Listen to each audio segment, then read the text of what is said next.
इतिहास में पहली बार होता है कि एक वारंटी को मंत्री बनाया जाता है। मुख्यमंत्री को खूब अच्छे से पता था कि वह वारंटी है, उसके बावजूद उन्होंने उसको मंत्री बनाया। फिर कल सुबह अचानक रबर स्टैंप जी को आदेश आया कि नहीं, इनको विधि के बदले गन्ना दिया जाए। तुरंत उन्होंने उसका पालन करते हुए विधि के बदले गन्ना विभाग दे दिया। ये पूरी सरकार अव्यवस्था की सरकार हो गई है और इसके कारण एक प्रशासन में भी पकड़ समाप्त हो चुका है। इतना ही नहीं, जिस परिवार में हत्या हुई है उस परिवार को सुरक्षा के नाम पर एक चौकीदार तक नहीं दिया जाता है। और हमने भी 8 तक का समय दिया है। अगर 8 सितंबर तक हत्यारों को नहीं पकड़ा जाता है और पूरे कांड का उद्भेदन नहीं होता है तो हम वहां पर भी आंदोलन करेंगे। नमस्कार, आप देख रहे हैं लाइव सिटीज़। मैं हूं आपके स्टार शिवम। कार्तिक सिंह ने कल देर शाम मंत्री पद से इस्तीफा दे दिया, जिसके बाद जो बिहार की सियासत है वो भी काफ़ी ज़्यादा तेज हो गई है। इसी को लेकर जब हमने बिहार बीजेपी के प्रदेश अध्यक्ष डॉक्टर संजय जायसवाल से बात की तो उन्होंने कार्तिक सिंह के साथ साथ मुख्यमंत्री नीतीश कुमार पर भी जोरदार हमला बोला है। और क्या कुछ कह रहे हैं, पहले आप वो सुने।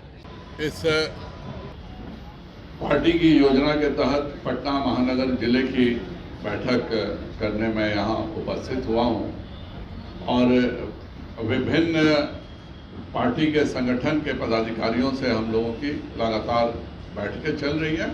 यह पार्टी की अपनी एक इंटरनल परंपरा है कि हम लगातार अपने पार्टी के भी प्रमुख कार्यकर्ताओं से वार्ता करते हैं और उसी के तहत मैं यहाँ आया था। आज पटना की जो स्थिति है वह एक कहें कि अकल्पनीय स्थिति कह सकते हैं। इतिहास में पहली बार होता है कि एक वारंटी को मंत्री बनाया जाता है। मुख्यमंत्री को खूब अच्छे से पता था कि वह वारंटी है, उसके बावजूद उन्होंने उसको मंत्री बनाया। सही स्थिति में यह कहूं कि माननीय जी आज के समय में एक रबर स्टैंप मुख्यमंत्री हो चुके हैं और रबर स्टैंप को जैसे हाथ एक आदेश देता है कि यहाँ मोहर पड़ना है, तो वैसे ही मुख्यमंत्री ने मंत्री बनाया। फिर कल सुबह अचानक रबर स्टैंप जी को आदेश आया कि नहीं, इनको विधि के बदले गन्ना दिया जाए। तुरंत उन्होंने उसका पालन करते हुए विधि के बदले गन्ना विभाग दे दिया। रात में फिर आदेश आया कि नहीं, इनको अभी हटा दीजिए, तो उनको हटा दिया गया। आप सभी ने प्रिंट मीडिया में ही निकला है कि हमारे जो पूर्व गन्ना मंत्री थे रात को सोते हैं, गन्ना मंत्री रहते हैं, सुबह होता है तो विधि मंत्री हो जाते हैं। तो यह पूरी सरकार अव्यवस्था की सरकार हो गई है और इसके कारण एक प्रशासन में भी पकड़ समाप्त हो चुका है। मैं आज सुबह समस्तीपुर गया था और वहाँ हमारे मंडल के प्रभारी की हत्या होती है और उस हत्या में पूरे तौर पर पुलिस की संलिप्तता होती है। पहली बार मैं जाकर यह देखा कि हमारे स्वर्गवीर स्वर्णकार जी की हत्या हुई तो उसमें जो दिल कुमार भारती जी थे, जो थाना अध्यक्ष थे, उनको लाइन हाजिर किया जाता है, लेकिन लाइन हाजिर करके मुख्यालय नहीं बुलाया जाता है। जानबूझकर खानपुर थाना में ही छोड़ दिया जाता है जिससे कि वह केस को मैनेज कर सकें। उस परिवार पर इतना प्रेशर डाला जाता है करके FIR होता है जब हमारे सब प्रमुख लोग जाते हैं। तो इतना ही नहीं, जिस परिवार में हत्या हुई है उस परिवार को सुरक्षा के नाम पर एक चौकीदार तक नहीं दिया जाता है। और यह हत्या इसलिए होती है क्योंकि उनका दामाद जो था उसने शराब के माफिया के खिलाफ बात कही थी।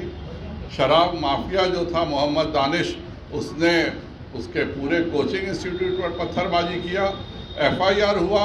उस FIR से मोहम्मद दानिश को जेल जाने से बचाने के लिए थाना प्रभारी ने एक डॉक्टर बच्चे को, जो पावापुरी में मेडिकल कॉलेज में पढ़ता था, उसके नाम से वारंट इशू किया, पुणे के इंजीनियर के नाम से, और झुका करके समझौता कराया।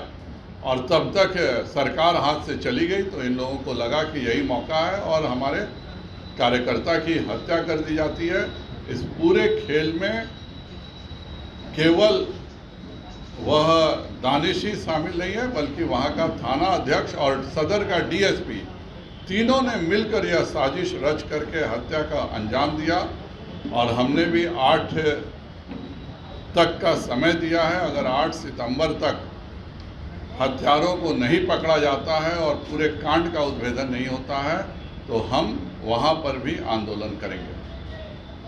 तो आपने साफ तौर पे सुना, बिहार बीजेपी के प्रदेश अध्यक्ष डॉक्टर संजय जायसवाल का कहना है कि नीतीश कुमार तो रबर स्टैंप मुख्यमंत्री हैं, उनके इशारे पर बिहार में कुछ भी नहीं होता है। साथ ही साथ उन्होंने मंत्री पद से इस्तीफा देने के बाद कार्तिक सिंह पर भी जोरदार हमला बोला है। अब देखने वाली बात यह होगी कि जिस तरह से बिहार बीजेपी के प्रदेश अध्यक्ष डॉक्टर संजय जायसवाल ने कड़ा बयान दिया है, तो ऐसे में सत्ता पक्ष के नेताओं की तरफ से क्या कुछ जवाब निकल कर आता है। बहरहाल अब बने रहे हमारे साथ। अगर आपने हमारे चैनल को सब्सक्राइब नहीं किया है तो जल्द से जल्द सब्सक्राइब कर ले। धन्यवाद।